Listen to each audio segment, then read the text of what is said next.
Welcome back. In this lecture, we will discuss the electrical activity of the heart.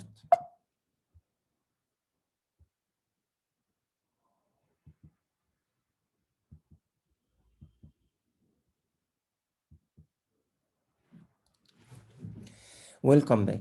In this lecture, we will discuss the electrical system and electrical activity of the heart.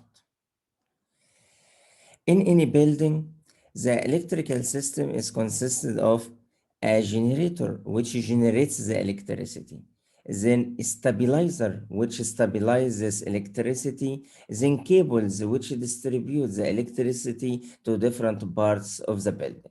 And this is the situation in our heart. If you look at the whiteboard, this is our heart.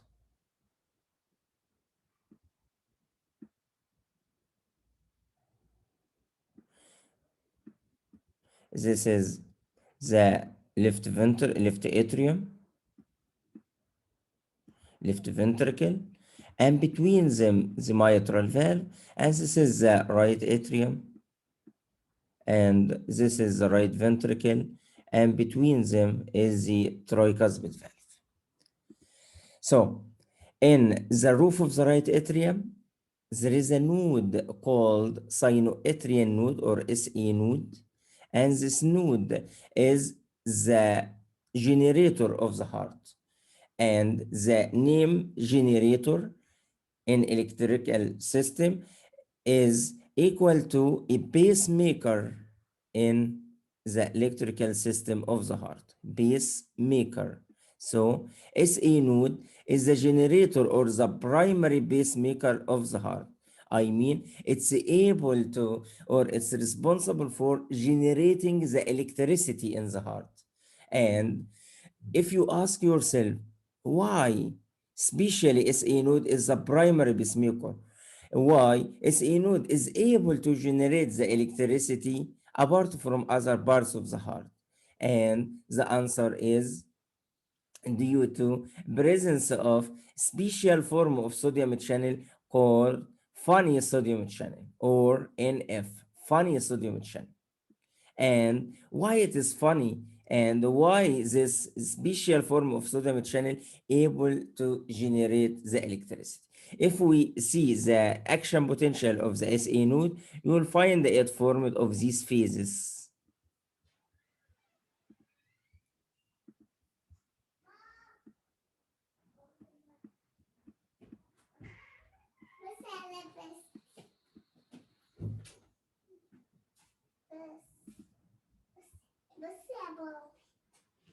الله جميل قوي يا بر عسولة كوتش جميل زي العسل انت جايبها لي ثانك يو انا بسجل محاضرة بقى ممكن تروحوا بسرعة يلا بسرعة بسرعة روحوا اقفلوا الباب احسن انتوا فضحتوني يلا بسرعة شوية واجي لكم تاني اقفلي خالص.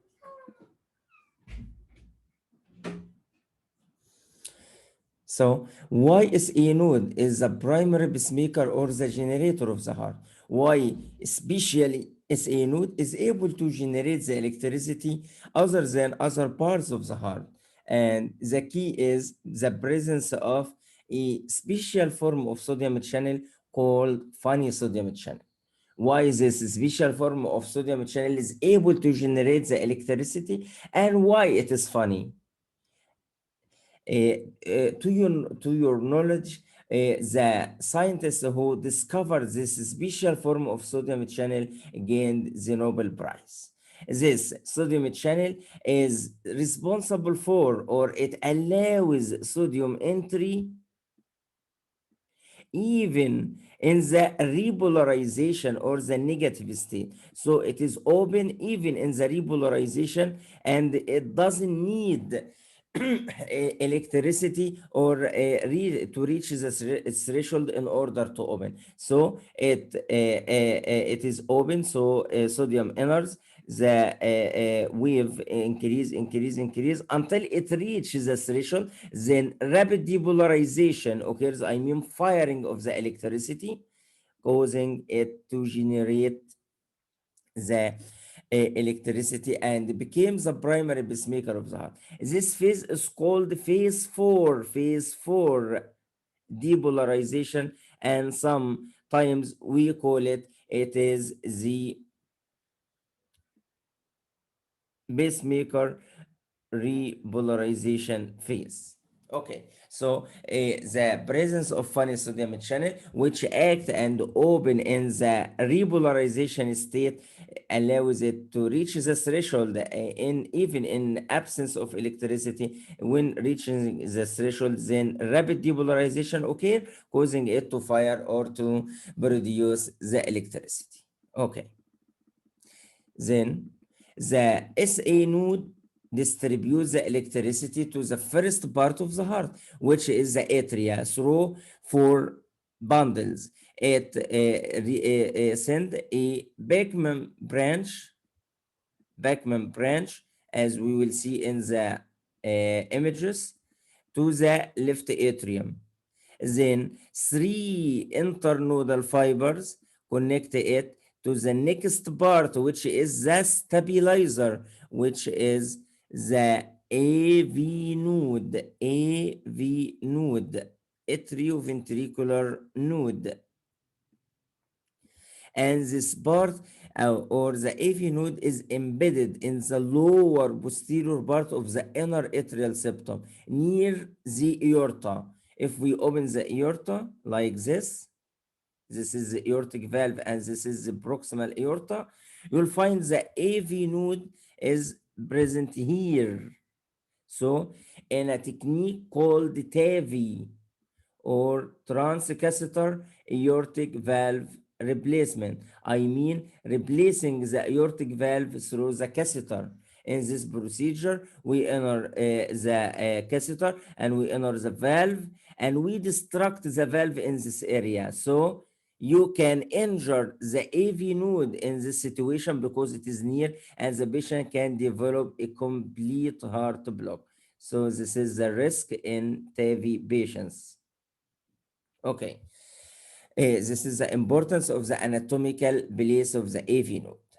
So this AV node, we call it the stabilizer. It stabilizes the electricity, and stabilization here mean that it produces a physiological delay. It produces a physiological delay. I mean, it collect the electricity from the atrium and delay it so somewhat, then distribute it to the next level, which is the ventricles. This physiological delay, which is about 200 millisecond, is very important. Why? Think with me. Because it gives the atria the full time to contract and emit its blood in the ventricles, then distributes the electricity to the ventricles in order to contract and emit its blood into the great vessels, aorta and pulmonary valve. If you imagine with me that there is no physiological delay, then the atria and ventricles will contract at the same time. So atria will not be able to emit its blood and ventricles will not be able to produce the cardiac output, so the patient will be shocked, the patient will develop syncope, there is no venous return, so his neck veins will be congested, and this is called pacemaker syndrome. And this is the situation in the patient who lost the function of AV node. I mean the patient with complete heart block. The patient develop a pacemaker syndrome. I mean the atria and ventricles contract at the same time, so the patient has no cardiac output. He develops shock and develops syncope or dizziness or pre-syncope, and the atria are unable to emit its blood, so the patient will have a congested neck veins and pulmonary congestion and develop dyspnea and maybe pulmonary edema. All these scenarios are called pacemaker syndrome. Okay, then the AV node want to distribute the electricity to the ventricles. So from the AV node, a large cable, I'll change the color in order to see. A large cable come out of the AV node in the upper portion of the inner ventricular septum, and this cable is called his bundle. It's called his bundle. And then from this bundle, we wanted to distribute the electricity to the right ventricle and distribute it to the left ventricle. So from his bundle, there is a branch developed to the right ventricle. This branch is called right bundle branch. Right bundle branch. Then we give a branch to the left ventricle. It will be called left bundle branch. But if you think with me, the left ventricle is representing the 2/3 of the heart, while right ventricle is only 1/3. And because the left ventricle is a large ventricle, so it needs, there is no one cable can distribute electricity to the whole left ventricle. So we need a more branches in order to supply it. And this is the situation. Left bundle divide into a left anterior fascicle, and fascicle is a small bundle. So we have a bundle and we have a fascicle. Fascicle is a small bundle. Left anterior fascicle to the anterior portion of the left ventricle, and left posterior fascicle to the left to the posterior part of the left ventricle. And finally, we need this electricity to reach to the myocardium, and from this, the electrical system give the effector structures, which are called the Purkinje fibers, which supply the electricity to each cardiomyocyte in order to contract. This is called Purkinje fibers.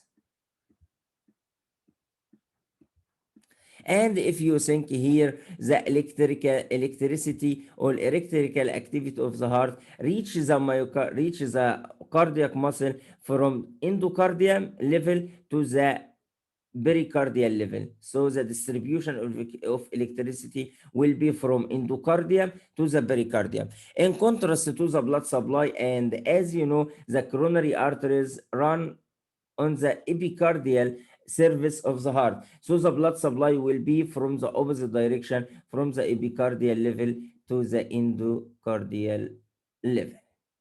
Okay, so in this lecture we have understood the general idea and the main components of the electrical system of the heart. In the next video we will see demonstrations for this electrical system and know more detailed knowledge about this system. See you and stay tuned.